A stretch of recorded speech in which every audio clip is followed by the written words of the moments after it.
Hello बच्चों।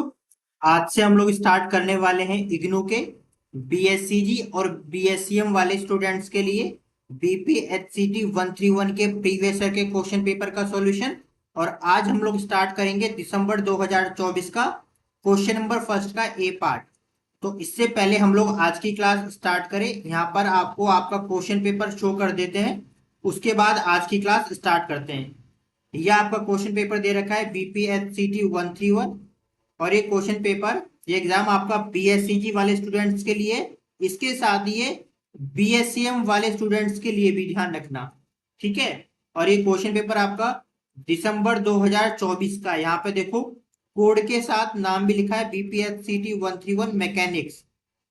ये जो क्वेश्चन पेपर है आपका बीपीएचसीटी 131 मैक्सिमम 50 मार्क्स का होने वाला है। इसके साथ ही ये सारे के सारे इंस्ट्रक्शन आप लोग वीडियो को पॉज करके रीड कर सकते हैं। एक सबसे जो इंपॉर्टेंट है वो ध्यान रखना, ये इंस्ट्रक्शन नंबर थर्ड, आप अपने एग्जाम में कैलकुलेटर का भी यूज कर सकते हैं। सिंपल कैलकुलेटर, नॉट साइंटिफिक नहीं, ऑर्डिनरी कैलकुलेटर। ठीक है। तो हम लोग स्टार्ट करते हैं। सबसे पहले question number first, answer any 5 parts, यानी आपके क्वेश्चन दे रखे उसमें से केवल 5 पार्ट्स करने हैं। सबसे पहले हम लोग सॉल्व करेंगे क्वेश्चन नंबर फर्स्ट का ए पार्ट। ध्यान रखना, हम लोग 5 नहीं, हम तो सारे क्वेश्चन सॉल्व करेंगे, ध्यान रखना, लेकिन आपको एग्जाम में केवल 5 करना है। ठीक है। जैसे यहाँ पे दे रखा है ना ए, ये बी दे रखा है ना, ऐसे सी डी ऐसे ई करके दे रखा है। आपको इनमें से केवल 5 करना है, लेकिन हम आपको सारे करके दिखाएंगे। और एक लेक्चर में एक क्वेश्चन को कंप्लीट सॉल्व करेंगे। सेकेंड लेक्चर में हम लोग फिर सेकेंड क्वेश्चन को सॉल्व करेंगे इस तरीके से। ठीक है। तो स्टार्ट करते हैं, हम लोग सब स्टार्ट करें।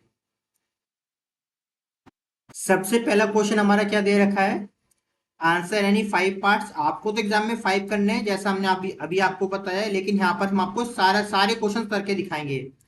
तो क्वेश्चन नंबर ए में क्या दे रखा है, किसी क्वेश्चन में कौन सा फॉर्मूला कौन सा कॉन्सेप्ट यूज होगा पहले वो बताएंगे, फिर उसको सॉल्यूशन करेंगे। ठीक है। तो यहाँ पे लिखा है ऑब्टेन द यूनिट वेक्टर। क्या पूछा है आपको, यूनिट वेक्टर पूछा है in the direction of the force.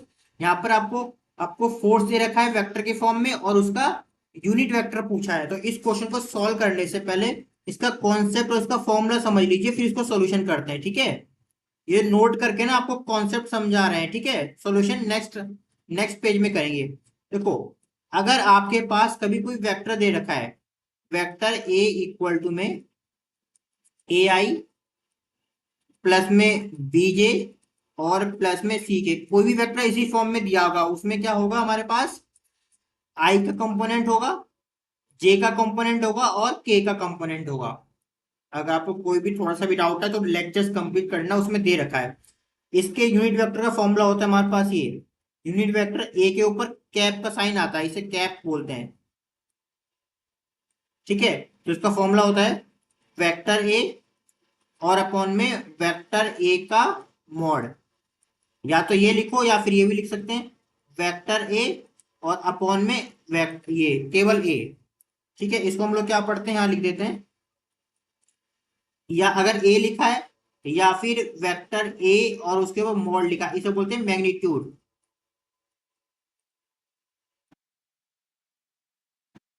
Magnitude of vector A, बोलो कोई दिक्कत तो नहीं है। ठीक है। तो वेक्टर ए तो डायरेक्ट दे रखा है, तो मैग्नीट्यूड ऑफ ए का फॉर्मूला क्या होता है वो भी देख लो। इसका फॉर्मूला होता है ए इक्वल टू रूट के अंदर जो आई के साथ, क्या आई का कोफिशिएंट क्या है, ये आई के साथ क्या है, ए है, तो ए का स्क्वायर प्लस जे के साथ क्या है बी, तो बी का स्क्वायर, के साथ क्या है सी, तो सी का स्क्वायर। अभी आपको फॉर्मूला समझ में आ गया होगा। अगर कोई वेक्टर दे रखा है तो उसका ये यूनिट वेक्टर कैसे फाइंड करना है। अब हम क्वेश्चन को सॉल्व करते हैं। ठीक है।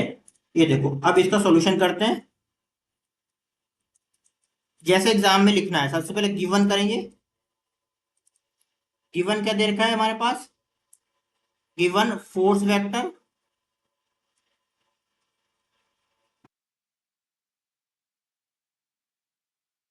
यहां पे लिख लो, वेक्टर एफ इक्वल टू में आई प्लस में 3 जे, और आप चाहो तो इसको ऐसे भी लिख सकते हो, आई के आगे कितना होगा हमारे पास 1 आई प्लस में 3 जे, क्योंकि के नहीं है तो वो जीरो के हो जाएगा, ये ध्यान रखना।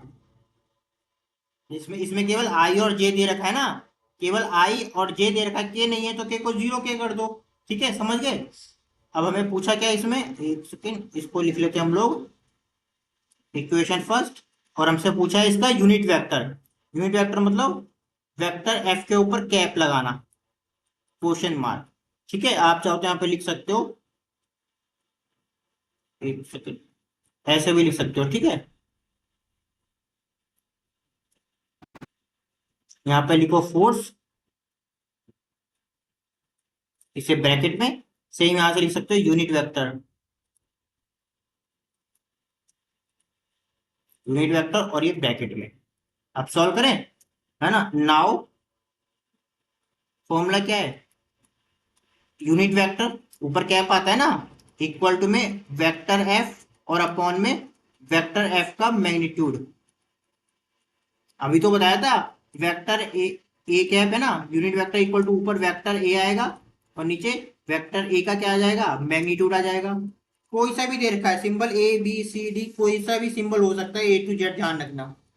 बहुत सारे वेक्टर हैं आपकी बुक में, और इसको आप लोग ऐसे भी लिख सकते हो, वेक्टर एफ इक्वल टू में केवल वेक्टर, एक सेकंड, थोड़ा सा ये लाइन के ऊपर हो गया, वेक्टर एफ और अपॉन में ये मोड हटा के, है ना। चलो इसकी वैल्यू पुट कर दो, तो वेक्टर एफ कितना हमारे पास दे रखा था, वो दे रखा है हमारे पास 1 जे प्लस में 3 जे, सॉरी 1 आई है ना, जे नहीं है, 1 आई, 1 आई, ठीक है, प्लस में 3 जे और प्लस में 0 के। और मैग्नीट्यूड का हमने आपको फॉर्मूला क्या बताया था, रूट के अंदर क्या होता है, आई आई के साथ क्या 1 है, तो 1 का स्क्वायर, प्लस जे के साथ क्या है 3 है, तो 3 का स्क्वायर, प्लस के साथ क्या 0 है, तो 0 का स्क्वायर। तो कितना आंसर आ जाएगा, इसी के साइड में यहाँ पे लिख लेते हैं, इसको रफ कर देते हैं। ये हो गया हमारे पास, ऊपर हो गया हमारे पास ये आई प्लस में 3 जे अपॉन में, तो ये हो जाएगा हमारे पास 1 का स्क्वायर 1 प्लस 3 का स्क्वायर 9 प्लस 0 का स्क्वायर 0। ओवरऑल आंसर आ जाएगा हमारे पास आई कैप प्लस में 3 जे, ठीक है, अपॉन में 9 + 1 कितना हो जाएगा 10, यानी कि √10। अभी इसका एक स्टेप और है, इसको ऐसे लिखा जाता है, ये हमारा ये आंसर आ गया ना, unit vector F equal to में आई प्लस में 3 जे अपॉन में √10, ये आंसर आ गया ना। और लास्ट स्टेप ये फाइनल आंसर होगा, हो जाएगा 1 अपॉन में √10 और आई सेपरेट करके लिखते हैं, ठीक है ना, प्लस में 3/10 और जे, ये हमारा आंसर लिखा जाता है इस तरीके से। ये हमारा पूरा आंसर है। ठीक है, तो हम लोग यहाँ पे रूट आएगा, एक सेकेंड। तो अब हम लोग मिलेंगे हमारे नेक्स्ट लेक्चर में, नेक्स्ट क्वेश्चन के साथ, एक क्वेश्चन को एक लेक्चर में सॉल्व करेंगे डिटेल में, ठीक है।